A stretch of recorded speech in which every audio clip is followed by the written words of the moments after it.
Sanmari Nijorapar vote চেণ্টাৰত ভোটদান কৰিলোঁ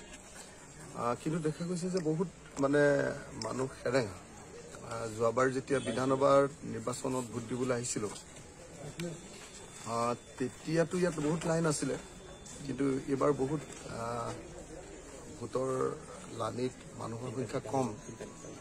চাগে অলপ পিছত মানুহ আহিব চিটিৰ মানুহ অলপ চাগে লাহে ধীৰে আহিব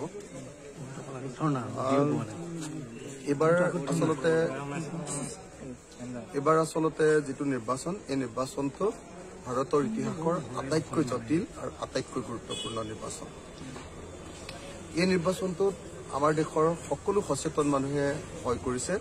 যে এই নিৰ্বাচনত হয়তো যদি আমি ভুল কৰি দিওঁ তেতিয়াহ'লে আমাৰ দেশৰ গণতান্ত্ৰিক ব্যৱস্থাটো বদলি যাব পাৰে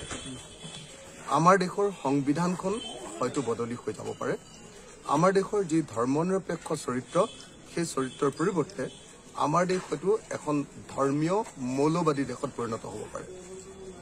সেইকাৰণে 1947 চনৰ পাছৰ পৰা আমি যিমান ভোটদান কৰিছো 2024 লোকসভা নিৰ্বাচনটোৱে আটাইতকৈ গুৰুত্বপূৰ্ণ আটাইতকৈ জটিল আৰু আমাৰ জীৱনৰ আটাইতকৈ উল্লেখযোগ্য আচলতে ভোট প্ৰদান মই সেইকাৰণে সকলো ৰাইজকে আহ্বান জনাব খুজিছো যে আপোনালোকে সকলোৱে ভাবি চিন্তি ভোটদান কৰিব সকলোৱে ভাবি চিন্তি ভোটদান কৰিব যাতে আমাৰ ভোটৰ জৰিয়তে আমি আমাৰ দেশখনক পৃথিৱীৰ সৰ্ববৃহৎ গণতান্ত্ৰিক দেশৰ পৰা যাতে এখন স্বৈৰতান্ত্ৰিক দেশত এখন ধৰ্মীয় মৌলবাদী দেশত যাতে পৰিণত নকৰো আমি যাতে পৃথিৱীত এতিয়াৰ দৰে মূৰ দাঙি থিয় হৈ থাকিব পাৰো কোনো পধ্যে যাতে ফেচিষ্ট চৰকাৰ এখনে ইয়াতে পুনৰ শাসন ল'ব নোৱাৰে তাৰ কাৰণে মই সকলোকে সচেতনভাৱে সেনচিটিভ হৈ ভাবি চিন্তি ভোটদান কৰিবৰ কাৰণে সকলোকে আহ্বান জনাইছো দ্বিতীয় কথা আমি দেখিবলৈ পাইছো যে আমাৰ দেশখনত সাংঘাতিক ধৰণৰ মূল্যবৃদ্ধি হৈছে মূল্যবৃদ্ধিয়ে আমাক একেবাৰে কুঙা কৰি পেলাইছে আমি সকলোৱে দেখিবলৈ পাইছো যে যি সময়ত আমি 1 কিলো নিমখৰ দাম 3 টকা দামত কিনিছিলো সেই নিমখ গৈ এতিয়া 30 টকা দামলৈ এতিয়া বৃদ্ধি পালে আমি দেখিছো যে এটা মুৰ্গীৰ ডিম কণী যেতিয়া আমি 2 টকাত কিনিছিলো সেই মুৰ্গীৰ ডিমৰ দাম এতিয়া গৈ 8 টকাৰ পৰা 10 টকালৈ বৃদ্ধি পালে আমি দেখিছো যে এটা গ্যাস সিলিন্ডাৰ ঘৰুৱা গ্যাস সিলিন্ডাৰ এলপিজি আমি কিনিছিলো আগতে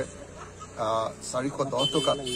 সেই গ্যাস সিলিন্ডাৰৰ এতিয়া সাবসিডিও নোহোমায় অথচ গ্যাস সিলিন্ডাৰৰ দাম 1152 টকালৈ বৃদ্ধি পালে মূল্যবৃদ্ধি সাংঘাতিক ধৰণে আমাৰ শ্ৰমজীৱী মানুহ আৰু আমাৰ মধ্যবিত্ত শ্ৰেণীক সাংঘাতিক ধৰণে ক্ষতিগ্ৰস্ত কৰিছে আপুনি মিঠাতেল খাব নোৱাৰে এতিয়া সকলোৱে জানে যে আগতে 75 টকাৰ 1 লিটাৰ মিঠাতেলৰ দাম আছিল এতিয়া সেই মিঠাতেলৰ দাম গৈ 220 টকা হৈছে মসুৰ দাইল যেটো 45 টকাত কিনিছিল সেই মসুৰ দাইল এতিয়া 110 টকালৈ বৃদ্ধি পাইছে মূল্যবৃদ্ধি আমাৰ দেশৰ অৱস্থা খুব বেয়া কৰি পেলাইছে তৃতীয়তে আমি দেখিবলৈ পাইছো যে আমাৰ দেশখনৰ সকলো সম্পদবিলাক এফালৰ পৰা বিক্ৰী হৈ গৈছে আমাৰ দেশখনৰ যিমানবিলাক ৰাজহুৱা খণ্ডৰ উদ্যোগ সেই ৰাজহুৱা খণ্ডৰ উদ্যোগ সাংঘাতিক ধৰণে এফালৰ পৰা ৰাজহুৱা খণ্ডৰ বিভাগবিলাক যিবিলাক আমাৰ আছে এফালৰ পৰা বিক্ৰী কৰি গৈ থকা হৈছে এফালেদি আমি ভাৰতৰ মানুহবিলাক দুখীয়া হৈ গৈ আছো আনফালেদি কেইটামান কৰ্পোৰেট শক্তি বা কেইটামান পুঁজিপতি গোষ্ঠী সাংঘাতিকভাৱে পৃথিৱীৰ ভিতৰতে ধনী হৈছে এইটো আমাৰ সম্পদৰ লুণ্ঠনৰ বাহিৰে একো নহয় আমাৰ ৰাজহুৱা ধনবিলাক কেইটামান কোম্পানীৰ হাতত দি দিছে যেনেকে ধৰক আমাৰ BSNL মাৰি ৰিলায়েন্স কোম্পানীৰ হাতত দি দিয়া হ'ল আদানী নামৰ এটা কোম্পানীক পৃথিৱীৰ মানে আটাইতকৈ ধনী কৰিবৰ কাৰণে দেশৰ সম্পদবিলাক গতাই দিয়া হৈছে এনেকৈ দেখা গৈছে যে আমাৰ দেশৰ অৰ্থনীতি সৰ্বসাধাৰণৰ হাতৰ পৰা কাঢ়ি লৈ যোৱা হৈছে গতিকে মই সকলোকে আহ্বান জনাম যে আহক আমি সকলোৱে এবাৰ ভাবিছি ধৰ্মীয় উন্মাদনাৰ পক্ষত নহয় সকলোৱে ধৰ্মনিৰপেক্ষতাৰ পক্ষত দেশৰ সংবিধান বদলি কৰাৰ পক্ষত নহয় দেশৰ সংবিধানৰ মৌলিক যি আমাৰ অধিকাৰ আৰু মৌলিক যিবিলাক প্ৰমূল্য মূল্যবোধ আছে সেই মূল্যবোধবিলাকক সুৰক্ষিত কৰাৰ স্বাৰ্থত আমি ভোট দিওঁ অসমৰ ক্ষেত্ৰতো দেখিছো যে অসমত সাংঘাতিক ধৰণৰ এটা গুণ্ডাৰাজে বিৰাজ কৰিছে দেশত আইন কানুন নাইকিয়া পৰিস্থিতি এটাৰ সৃষ্টি হৈছে চৰকাৰ একেবাৰে সম্পূৰ্ণৰূপে গুণ্ডাৰ চৰকাৰত পৰিণত হৈছে ইমান বেছি গুণ্ডাগিৰি হৈছে যে আমাৰ সকলোৰে মুখবিলাক চিলাই কৰি দিবলগীয়া পৰিস্থিতিৰ সৃষ্টি হৈছে সাধাৰণ ৰাইজ মানুহ এজনে আনকি ফেচবুকতো কোনো কথা লিখিব নোৱাৰে লগে লগে পুলিচৰ অত্যাচাৰ লগে লগে তেওঁলোকৰ ওপৰত নিয়ন্ত্ৰণ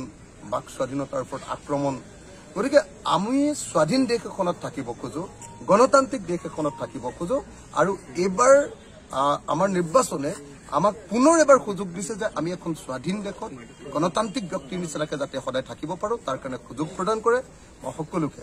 আহ্বান জনাইছো আহক আমি সকলোৱে মিলি আমাৰ দেশখনক গণতান্ত্ৰিক আমাৰ দেশখনক ধৰ্মনিৰপেক্ষ আমাৰ দেশখনক সমাজবাদী আদৰ্শৰ প্ৰতি যি ধৰণে লৈ যাবৰ কাৰণে চেষ্টা কৰা হৈছিল সেই আদৰ্শৰ প্ৰতি ভোটদান কৰোঁ আমাৰ দেশৰ সংবিধান ৰক্ষা কৰিবৰ কাৰণে মূল্যবৃদ্ধিৰ বিৰুদ্ধে আৰু আমাৰ দেশ বিক্ৰী কৰাৰ বিৰুদ্ধে সকলোৱে ভোটদান কৰোঁ মই সকলোকে শুভেচ্ছা জ্ঞাপন কৰিছোঁ গণতন্ত্ৰ ৰক্ষাৰ এই উৎসৱত যোগদান কৰিবলৈ আহ্বান জনাইছোঁ